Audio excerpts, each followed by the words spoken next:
Hey guys, you read that right. These cars are all going in the crusher, and I just thought when I was there the other day that I wanted to do a flyby and just kind of preserve this for posterity. I watch a lot of old junkyard videos, and I thought I really wanted to show you guys what is probably one of the best and largest collections of post-war, pre-1970 North American vehicles in this country.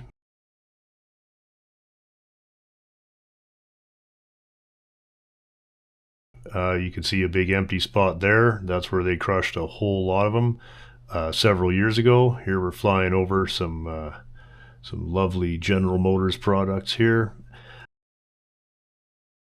This is Alden Auto Salvage in Lamont, Alberta. This collection was started back in the 1960s by a gentleman who bought these cars when they were not that old. And one of the amazing things about this collection is that these cars have spent 10 times longer in this wrecking yard than they ever spent on the road. A lot of these you can see are going back to early post-war, starting through the early mid-50s as we roll along here, and right up to about 1960 or 70, depending on the models. Here past a whole bunch of winged up Chevrolets here, some of my favorite cars. I mean, I consider myself very lucky to get to see one or two 59 Chevs in a wrecking yard, and here you see 2-3 rows of 59, 4, 5, 6 rows of 59, 60 Chevs, flat tops, sedans, hard tops, going back through 58s, 57s here. Just an unbelievable collection. But it's going in the baler, so I know there's a lot of people who are not happy about this, including me. But some people are disproportionately upset at the owner of the car for crushing them, but you know, they are for sale. So I guess that's what I would say to everybody who is upset about these being crushed. Get your trailer and come and buy as many as you can save. And if you are not buying any, then you know, then you just have to accept it. That's the way she goes. Oh, look at the late model, yuck. And here we see a lot of Plymouths here dating from the mid 60s, going back in time, early 60s here, and coming up on some of my favorites here. There's a 61 Plymouth there, a whole row of 61 Plymouths actually. Yeah, it's a shame.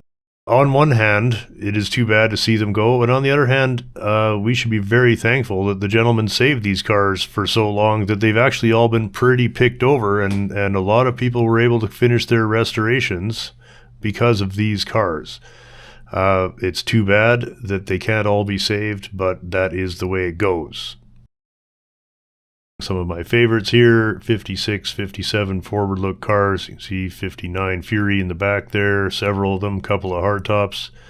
And here we come through 1959 Dodge, 57 Dodge. A lot of Canadian cars in this collection. Lots of fantastic forward look parts cars here. And there we see the 61 Fury that I bought. Probably go back for a couple of more cars here. It was just such a terrible day on the day I was here.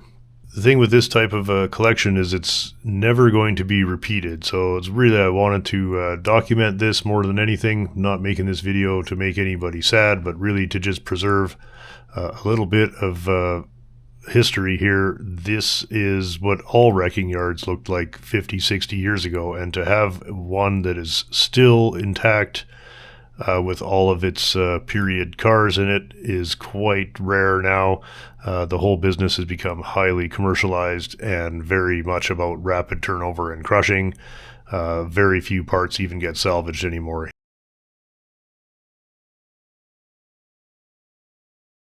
Here is again a look at the Fords starting in the mid 60s and going backwards in time as we go to the right. There's some unlikely looking suspects in there.